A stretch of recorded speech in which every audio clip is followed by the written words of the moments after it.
দর্শক আসসালামু আলাইকুম। যশোর আদালতে আওয়ামী লীগের নেতাকর্মীদের স্লোগান প্রতিবাদে বিক্ষোভ ও বৈষম্য বিরোধী ছাত্র আন্দোলনের নেতাকর্মীদের নাশকতার মামলায় আত্মসমর্পণ করতে এসে যশোর আদালতে আওয়ামী লীগের নেতাকর্মী শেখ হাসিনা অনুকূলে স্লোগান দেওয়ার প্রতিবাদে বিক্ষোভ করছে বৈষম্য বিরোধী ছাত্র আন্দোলনের নেতাকর্মীরা। আজ সোমবার দুপুরে তারা চিফ জুডিশিয়াল ম্যাজিস্ট্রেট আদালতের প্রাঙ্গণে বিক্ষোভ করে বৈষম্য বিরোধী ছাত্র আন্দোলনের এই কর্মসূচি সমর্থন জানিয়ে অংশ নিয়ে জাতীয়বাদী আইনজীবী সমিতির নেতৃবৃন্দ ও সাধারণ আইনজীবীরাও এ সময়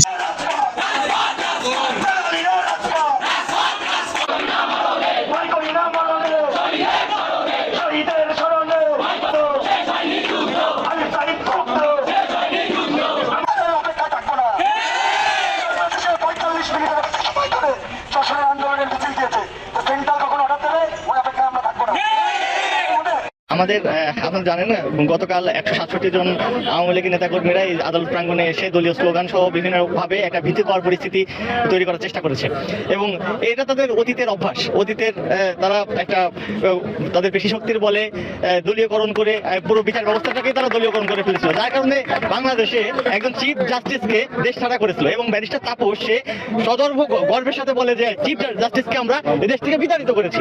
এই ছিল বাংলাদেশের বিচার ব্যবস্থা।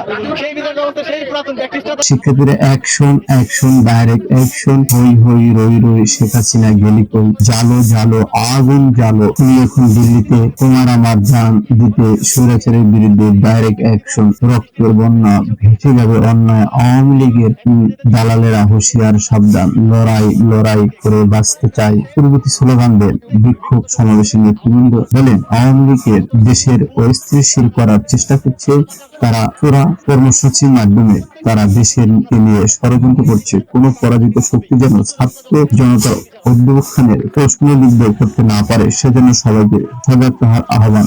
বৈষম্য বিরোধী ছাত্র আন্দোলনে যশোরের সমন্বয়ক রাশেদ খান বলেন, নাশকতা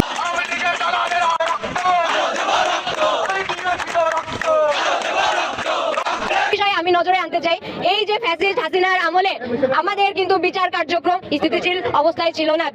বিচারকদের কলমের জোর যেটা ছিল তাদের কেড়ে নেওয়া হয়েছিল। বিচারকদের এমন হয়েছে বাংলাদেশের বাইরে সুবিচার করার জন্য পাঠিয়ে দেওয়া হয়েছে, কিন্তু বর্তমানে এসে আমরা ছাত্র জনতা এবং বাংলাদেশের মানুষ সেই কলমের জোর ফিরে পেতে চাই। তারা যাতে স্বাধীনভাবে তাদের আইনি কার্যক্রম তাদের বিচার কার্যক্রম চালাইতে পারে, আমরা এটা চাই। আরেকটা বিষয় নজরে আনতে চাই, যশোরের যে আমাদের পুলিশ সুপার এবং সুশীল সমাজ বা আইন সমাজ যারা রয়েছেন তারা এখনো কেন নিষিদ্ধ সংগঠনকে গ্রেফতার করছেন না? বিগত দিনে যখন সাধারণ মানুষ কথা বলতো তাদের আইসিটি মামলায় তাদের রাস্তা থেকে হেনস্থা করে জামা কাপড় টেনে ধরে বিভিন্ন সময় থানায় নিয়ে যাওয়া হতো, কিন্তু বর্তমানে এটা কেন করা হচ্ছে না? তারা তো অস্থিতিশীল পরিস্থিতি সৃষ্টি করছে।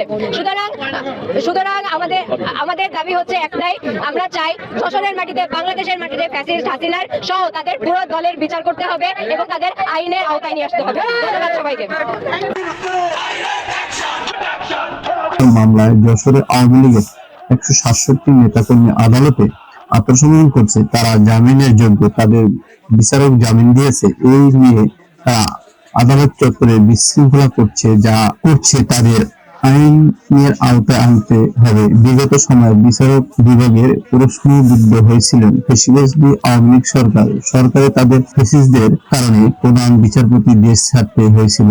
বিচার বিভাগ আরো প্রশ্নবিদ্ধ হতে দিবে না ছাত্র জনতা, দেশে নিয়ে কোন ষড়যন্ত্র রুখে দিবে ছাত্র জনতা। এসব তিনি সবাইকে নিজ নিজ জায়গায় থেকে সজাগ থাকার আহ্বান জানান।